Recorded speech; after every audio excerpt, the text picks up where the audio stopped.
For older GM vehicles, typically pre-2016, programming a key fob involves a manual in-vehicle process. First, ensure you have a compatible key fob for your vehicle's year and model. The most common method is ignition-based.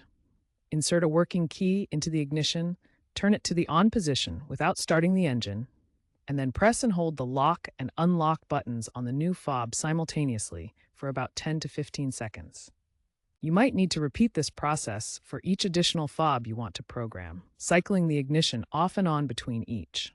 Some models require turning the key to on, then pressing the lock button on the fob within 10 seconds, cycling ignition off-on, and repeating.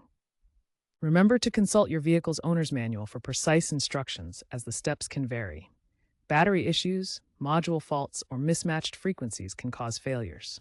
DIY success rate is about 65% for pre-2016 models. Newer GM vehicles from 2017 onward require digital solutions or professional tools due to enhanced security protocols that prevent unauthorized access. Some GM models also support over-the-air updates through OnStar for remote pairing without physical access to the vehicle.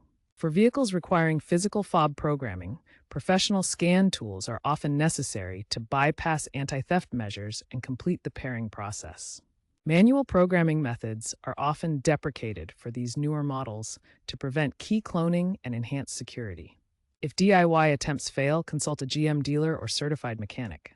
Costs typically range from $50 to $150.